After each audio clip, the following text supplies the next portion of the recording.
who do you know on TV? I said, nobody. She said, anybody in this school ever been on TV? I said, no, ma'am. She said, anybody in your neighborhood ever been on TV?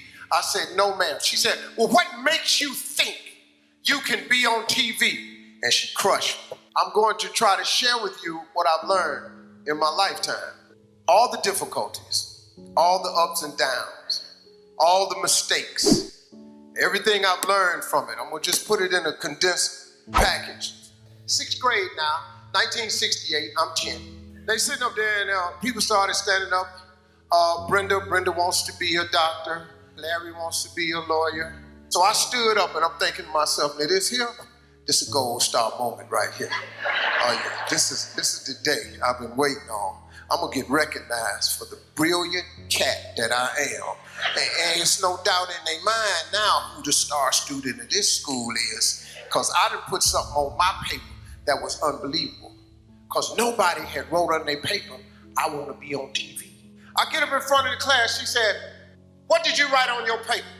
This is big. I said, I want to be on TV. She said, why did you write that on your paper? I said, because that was our assignment for today. She said, and what made you think you could write such a thing on your paper? Who do you know on TV? I said, nobody. She said, anybody in this school ever been on TV? I said, no, ma'am. She said, anybody in your neighborhood ever been on TV? I said, no, ma'am. She said, well, what makes you think you can be on TV? And she crushed me.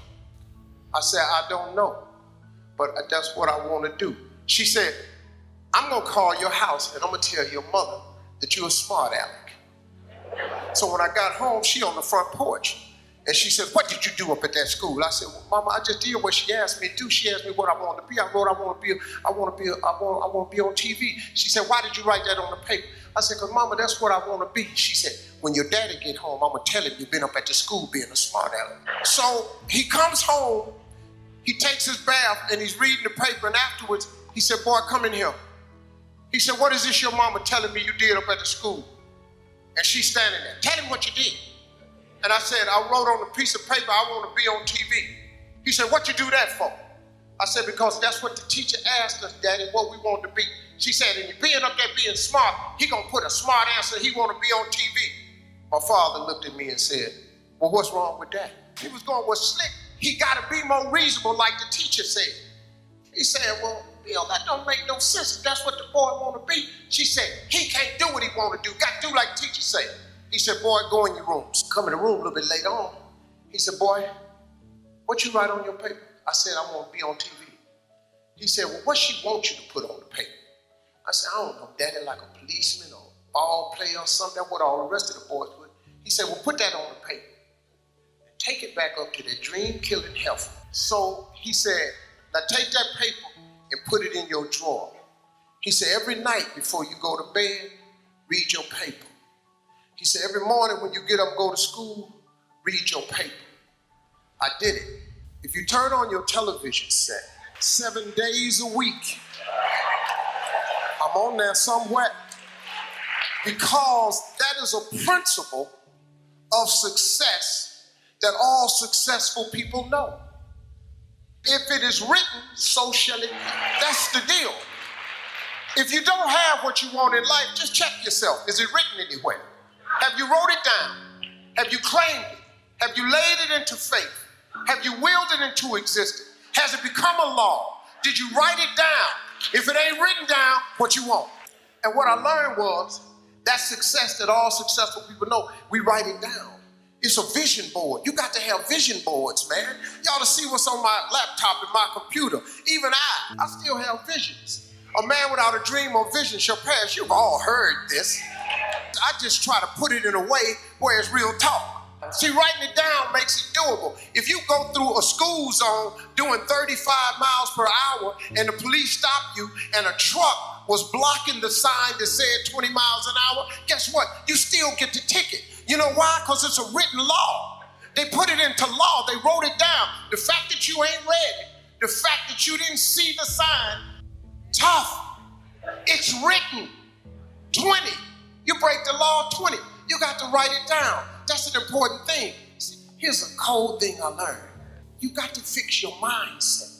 You change that. The moment you change your thought, your attitude determines your altitude. The moment you change your thought is the moment you change your existence. A flea is the smallest insect, one of the world's smallest insects. Do you know that a flea has a 36-inch vertical?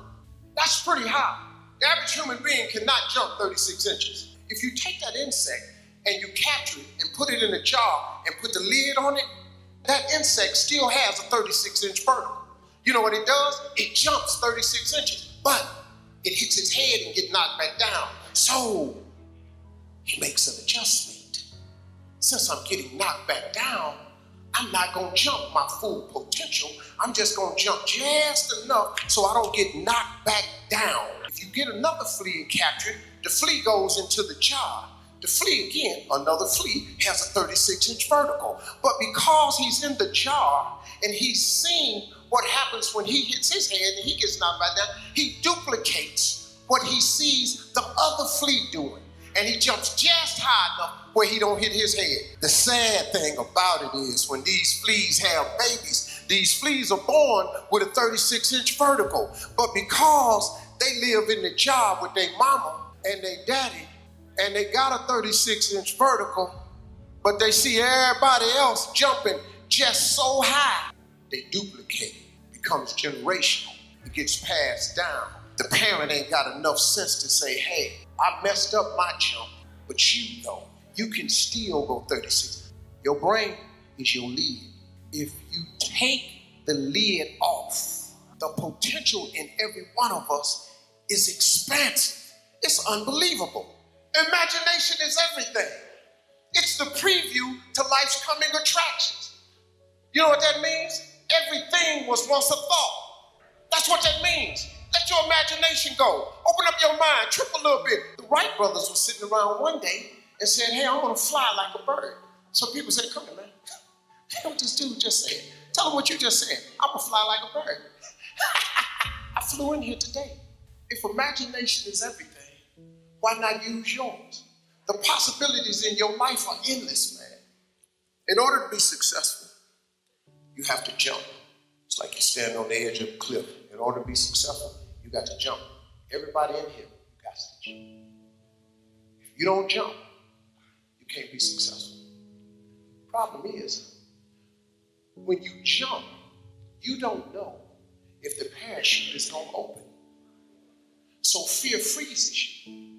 The fear of failure, you've all heard all this stuff. I just have a different way of putting it. The fear of failure is the number one cause of failure. It freezes you. But let me explain something to you. If you don't jump, here's the one thing that's guaranteed. When you jump, you don't know if your parachute will open. But here's a fact. If you don't jump, it ain't opening for sure. It don't open at all. There's no chance of you enjoying the ride. But now here's the deal when you jump. Listen to this. I'm gonna tell you this. It ain't gonna open right away. I promise you that. When you jump, it's not opening right away. Oh, you're gonna get cut up because the parachute is not going to open right away. But see, and your parachute is success. Success. When you experience success, it opens the parachute, and now that fall is now a ride. It's an incredible ride. Your view is different. You see people on parachutes in the air all the time. You see them on TMZ. You cut on TV shows and watch people live their life. Stop watching people live a life you could be living. Jump. Jump. You got to jump. What you waiting on? It's safe right here, but it ain't about nothing right here. Living is different from existing. If you want to live, you got to jump, man. Just jump out there. But you got to jump. You got no life standing on this cliff, looking over, looking at everybody fly by, soar through the air like birds. You got to jump, man. That's the cold part. You got to jump. If you ain't never jumped, you don't even know if your chute work. You got to jump. You don't jump, well, sit there. Parachute on your back, safe. You good? You existing?